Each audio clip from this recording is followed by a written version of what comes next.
এই 5 রাশির সময় ভালো আসতে শুরু করেছে রাস পূর্ণিমার দিন থেকে। 5 রাশি কোন কোন রাশি? এই 5 রাশির মধ্যে সময় আসতে চলেছে। অনেকে ভাববে, অনেকে অনেক রকম ভাবে বলছে। অনেকে জানেন ইউটিউব, ফেসবুক, ইনস্টাগ্রামে দিই বা আরো অন্য চ্যানেলে আছে, আমাকে দেখতে পারেন। আমি ইউটিউব বা অন্য চ্যানেল দেখে বা লিখে পড়ে যে আপনাদেরকে বলবো এরকম না। আমার যে কথা বা আমার যে মন্ত্রগুলো বা আমি যে টিপস বা গুপ্তপ্রয়োগ দিই, অন্য কালো রাশির এবছর রাস পূর্ণিমা থেকে শুরু হচ্ছে তার ভাগ্যর ফাটাফাটি রেজাল্ট হবে। মানে যে কোনো কাজে হাত দেবে, জয় জয়কার। এই রাস পূর্ণিমার দিনে শ্রীকৃষ্ণের উদ্দেশ্যে বা রাধাকৃষ্ণ মন্দিরের দিন থেকে এই রাস পূর্ণিমা দিনে এটা করার পরে আপনার শুভ সময়, আপনারা যে কোনো মন্দিরে মানে শ্রীকৃষ্ণের মন্দিরে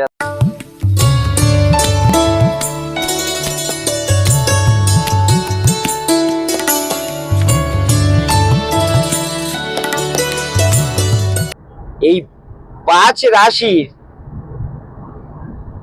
সময় ভালো আসতে শুরু করেছে রাস পূর্ণিমার দিন থেকে। 5 রাশি কোন কোন রাশি? এই 5 রাশির মধ্যে ফার্স্ট যে রাশিটা,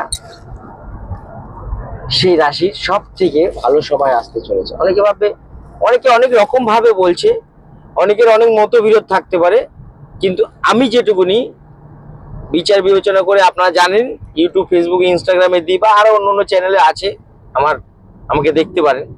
সেখানে কিন্তু আমি যেটুকুনি দিয়েছি সে তার বাইরে কিন্তু বেশি কিছু হয় না। তো ফালতু বা বাজে কথা বলে লাভ নেই। আমি ইউটিউব বা অন্য চ্যানেল দেখে বা লিখে পড়ে যে আপনাদেরকে বলবো এরকম না। আমার যে কথা বা আমার যে মন্ত্রগুলো বা আমি যে টিপস বা গুপ্তপ্রয়োগ দিই, অন্য কারোর সাথে মিল খুঁজে পাবেন না। কারণ আমি কারোটা টুকে মারি না, আমার মতন করে কেউ টুকে দিতে পারে। তো এই 5 রাশির মধ্যে ফার্স্ট যে রাশিটা এই সময়, এই রাস পূর্ণিমাতে সিংহ রাশি। আপনাদের তো এই সময় একদম ফাটাফাটি খুব ভালো হবে সময় আসছে।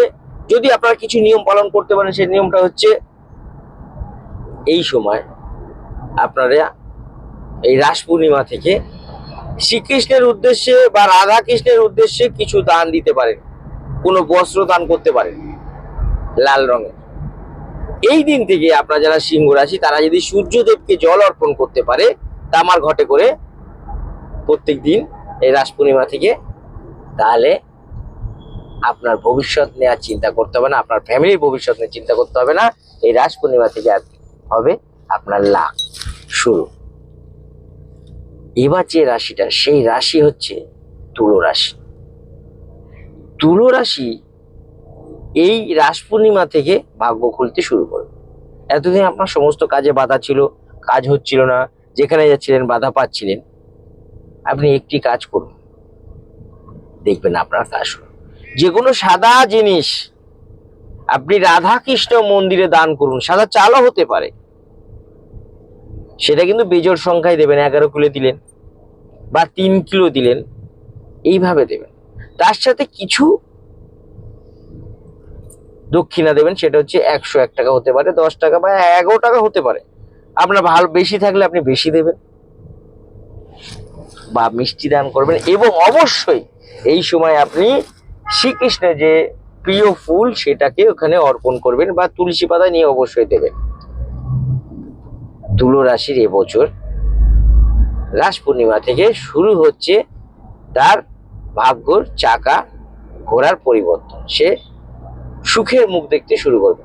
এইবার যে রাশিটা, সেই রাশিটা হচ্ছে খুবই ভালো আপনাদের জন্য আসছে কুম্ভ রাশি।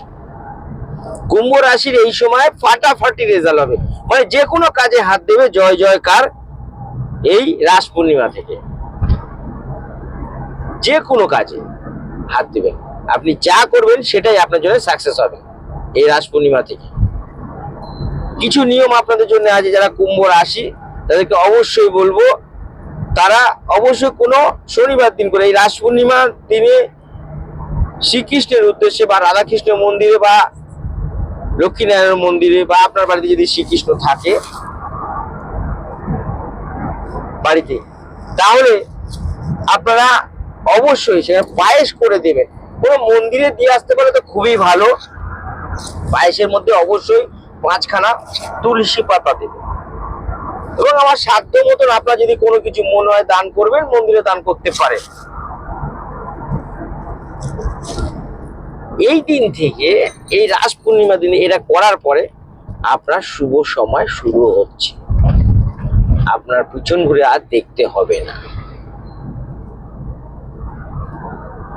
এরপরে যে রাশিটা আসছে, সে রাশিটা হচ্ছে মেষ রাশি।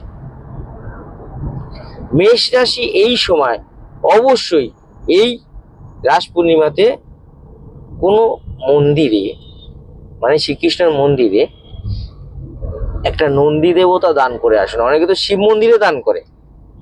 আপনারা যে কোনো মন্দিরে, মানে শ্রীকৃষ্ণের মন্দিরে, রাধাকৃষ্ণের মন্দিরে হোক, একটা সাদা নন্দী দেবতা পাথরের বা রূপোর হোক, দান করে দিয়ে আসুন।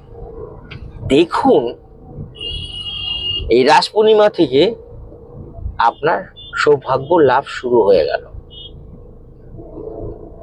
এরপরে যে রাশিটা আসে সেই রাশিটা হচ্ছে মিথুন রাশি।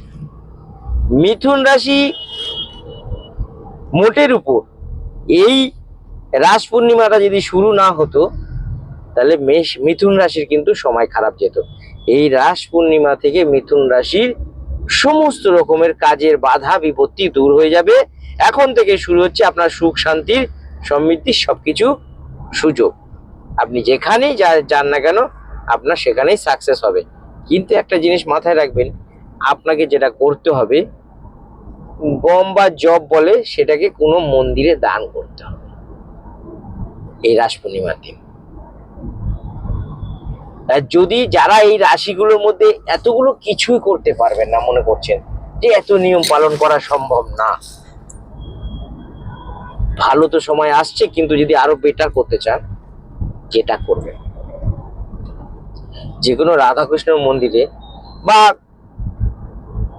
যে কোনো মন্দিরে আপনারা একটা রাধাকৃষ্ণ সেই মন্দিরে দান করে দিন। সেই মন্দিরে দিয়ে আসুন বসিয়ে, ব্রাহ্মণকে পুজো করে বলুন এটা মন্দিরে আমি রাখতে চাই। দেখুন রাস পূর্ণিমা থেকে আপনার ভাগ্য খুলে যাবে, আপনার পরিবার সবাই সুস্থ সবল থাকবে, আপনাদের কোনো বিপদ আপদ হবে না, সব ভালো সময় কাটাতে পারবেন।